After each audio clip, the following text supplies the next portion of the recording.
Keluarga Katolik yang terkasih, selamat datang ke dalam program Inspirasi Sabda bagi Keluarga, Komisi Keluarga Keuskupan Agung Medan, Sabtu 17 Desember tahun 2022. Adapun bacaan kitab suci yang direnungkan pada hari ini diambil dari Injil Matius bab 1 ayat 1 sampai dengan ayat yang ke-17.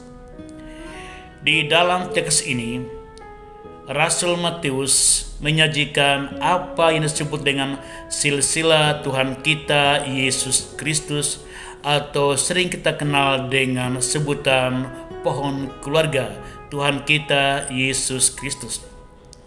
Dilukiskan oleh penginjil Matius bahwa dari Abraham sampai dengan Yesus ada 42 generasi. Ke-42 generasi ini dapat dibagi dalam 3 periode sejarah bangsa Israel.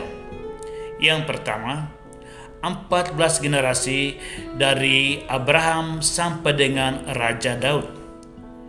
Kedua, 14 generasi dari Raja Daud sampai dengan pembuangan bangsa Israel ke daerah Babilonia. Kemudian yang berikut, 14 generasi dari pembuangan Babel sampai dengan kelahiran Tuhan kita Yesus Kristus. Keluarga Katolik yang terkasih, dengan menyajikan silsilah Tuhan kita Yesus Kristus, kita diajak untuk melihat bahwa figur Tuhan kita Yesus Kristus yang di dalam kemanusiaannya lahir dari keluarga Daud. Ini juga hendak menyampaikan kepada kita ada suatu hubungan yang sangat erat, satu kesatuan antara kisah-kisah dalam perjanjian lama dengan perjanjian baru. Hubungan demikian, perjanjian lama antara Allah dan umat Israel adalah suatu perjanjian yang diarahkan untuk kedatangan Yesus Kristus Putra Allah yang dinubuatkan di dalam perjanjian lama untuk menyelamatkan umat manusia, untuk memberikan rahmat pengampunan dosa, dan membawa kita dalam keselamatan hidup di dalam pewartaan kerajaan Allah. Itulah yang menyebabkan bahwa perjanjian lama adalah perjalanan untuk kita sampai kepada perjanjian baru, yakni Tuhan kita Yesus Kristus sebagai pemenuhan seluruh sejarah Abraham dan tokoh-tokoh yang telah dijanjikan oleh Allah bahwa dari keturunan mereka akan lahir Sang Mesias Yesus Kristus Tuhan kita. Keluarga Katolik yang terkasih, apabila kita membaca silsilah Tuhan kita Yesus Kristus, kita akan menemukan ada beberapa tokoh yang sungguh kehidupan moralnya tidak baik-baik amat. Misalnya di dalam kitab Kejadian, kita menjumpai figur seorang wanita Tamar, di mana ia mengandung anak dari hubungannya dengan bapa menantunya Yehuda. Demikian juga dalam kitab Yosua, kita mendapatkan seorang wanita bernama Rahab yang membantu 2 pengintai bangsa Israel yang datang untuk mengintai kota Jericho. Mereka diselamatkan oleh seorang perempuan sundal, perempuan yang tidak baik hidupnya, yang kemudian percaya kepada Allah, yaitu Rahab.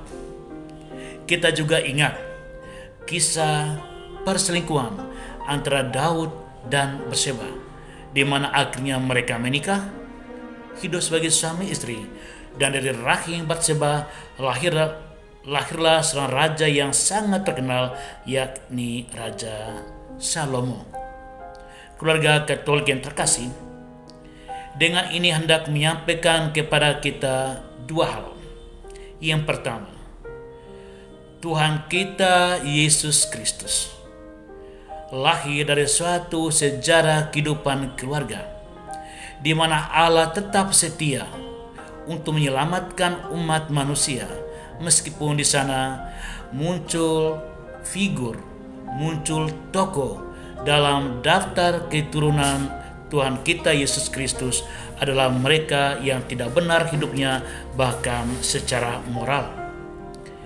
Allah dengan seluruh komitmennya untuk menyelamatkan umat manusia, Dia tidak peduli pada kondisi dari keturunan Tuhan kita Yesus Kristus yang punya latar belakang hidup secara moral tidak dapat dibenarkan. Yang kedua, dengan silsilah ini hendak disampaikan kepada kita dimensi kemanusiaan Tuhan kita Yesus Kristus. Dimensi kemanusiaan ini kita lihat, kita sambut dalam diri seorang bayi yang lahir dengan darah dan daging manusia yang lahir di malam Natal yang akan kita rayakan pada pesta Natal, yakni kelahiran kemanusiaan Tuhan kita Yesus Kristus untuk menyelamatkan umat manusia. Keluarga Katolik yang terkasih, dengan merenungkan kisah ini kita hendak diajak untuk melihat ternyata Allah senantiasa setia juga dalam kehidupan keluarga kita. Ia tetap mencintai, menuntun agar keluarga kita menjadi sumber keselamatan bagi pihak lain, sumber keselamatan di dalam keluarga itu sendiri. Meskipun terkadang ada konflik masalah, bahkan ada anggota keluarga yang tidak benar hidupnya, kesetiaan Tuhan ini hendak mengajarkan kepada kita, kesetiaan Tuhan ini hendak mengajarkan kepada kita, meskipun ada kekurangan dan kelemahan di dalam keluarga kita, yakin Tuhan tidak akan meninggalkan keluarga kita. Mungkin di sana ada noda dosa, mungkin di sana ada problem yang belum terselesaikan, tetapi Tuhan akan dengan setia menuntun, membawa keluarga kita sehingga pertumbuhan keluarga kita membawa kepada pengharapan dan juga membawa keluarga Katolik yang terkasih. Dengan ini hendak disampaikan kepada kita juga, tidak ada keluarga atau silsilah keluarga yang sungguh hanya dihadirkan orang-orang yang benar, orang-orang yang saleh. Dalam silsilah keluarga kita, mungkin dalam keluarga kita saat ini ada kekurangan, ada kelemahan, ada dosa dan noda hitam yang mungkin membuat kita malu, yang mungkin membuat kita ingin lari dari keluarga kita karena hal-hal tercela yang telah terjadi di sana. Tapi ingat, Tuhan tetap setia bersama dengan keluarga kita. Tuhan tetap berjalan bersama dengan keluarga kita meskipun di sana ada masalah, ada dosa, dan ada noda hitam yang bisa membawa kepada kehancuran. Kesetiaan Tuhan itulah yang kita lihat, kebaikan Tuhan itulah yang kita perhatikan, dan rahmat inilah yang hendaknya memulihkan keluarga kita, menyembuhkan keluarga kita, sehingga dilahirkan sebagai keluarga yang baru di dalam mewujudkan rencana Allah bagi anggota keluarga itu sendiri maupun juga bagi orang lain. Keluarga Katolik yang terkasih, keluarga kita memiliki aspek kemanusiaan dengan seluruh kelemahan dan juga kelebihan. Keluarga kita tidak diisi oleh malaikat dan juga tidak diisi oleh setan-setan.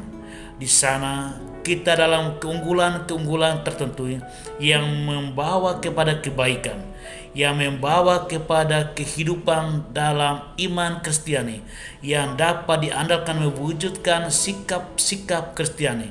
Tetapi di sana juga ada sisi-sisi lemah antar pribadi satu dengan yang lain, dan hendaknya itu tidak menjadi sumber persoalan untuk membawa kita kepada ketidaksetiaan dan menjauhkan kita dari cinta Allah yang membimbing keluarga kita. Keluarga Katolik yang terkasih, oleh karena itu sambutlah perayaan Natal dengan sukacita. Tuhan setia kepada kita dalam kelemahan dan kekurangan kita. Tuhan setia dalam keluarga kita dengan segala kelemahan-kelemahan yang terus terjadi, dan kita akan bertumbuh dan berkembang dan lahir sebagai keluarga baru menyambut hari Natal. Tuhan memberkati kita. Amin.